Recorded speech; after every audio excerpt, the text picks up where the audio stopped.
નમસ્કાર મિત્રો, હળવદના ધબકાર પ્લેટફોર્મ પર આપ સૌનું હાર્દિક સ્વાગત છે. મિત્રો, આરએસએસના 100 વર્ષ પૂર્ણ થતાં શતાબ્દી મહોત્સવ ઉજવાઈ રહ્યો છે. જ્યારે ભારત આખામાં શહેરોમાં મહાસંમેલનો થઈ રહ્યા છે, હિન્દુ સંમેલનો થઈ રહ્યા છે, ત્યારે આપણા હળવદ તાલુકામાં પણ સંમેલન થવાનું છે. ત્યારે સ્વયંસેવકો આપણી સાથે છે, તેમની સાથે વાતચીત કરશું કે આ સંમેલન જે થવાનું છે હિન્દુ મહાસંમેલન, તો ખાસ તો શા માટે, એનો ઉદ્દેશ શું છે? અત્યારે રાષ્ટ્રીય સ્વયંસેવક સંઘના શતાબ્દી વર્ષ ચાલુની 100 વર્ષ પૂરા થયા અને શતાબ્દી વર્ષ ચાલુ છે. એ નિમિત્તે આખા ભારતની અંદર દરેક વસ્તી અને દરેક મંડળે હિન્દુ સંમેલન કરવા એવો સંઘનો સંકલ્પ છે. એ નિમિત્તે હળવદની અંદર આવતીકાલે તારીખ 19/3/2026ને ગુરુવારના રોજ રાત્રે 9 કલાકે વૈજનાથ મહાદેવના ગ્રાઉન્ડમાં વૈજનાથ વસ્તીનું હિન્દુ સંમેલન થવા જઈ રહ્યું છે.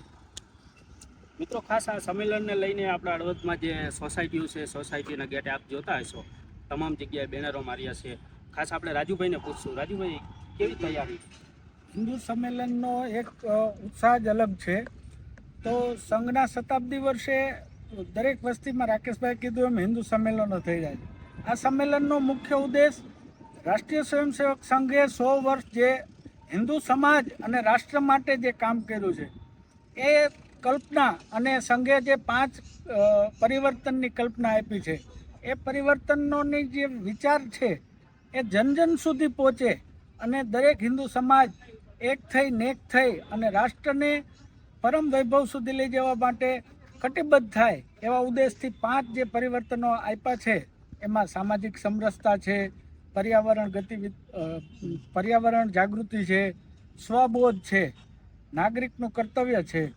આવા 5 વિષયોને લઈ અને કુટુંબ પ્રબંધન છે. આ 5 વિષયો જન જન સુધી પહોંચે એટલા માટે આ સંઘના હિન્દુ સંમેલનો થઈ રહ્યા છે અને લોકોમાં પણ અનેરો ઉત્સાહ છે.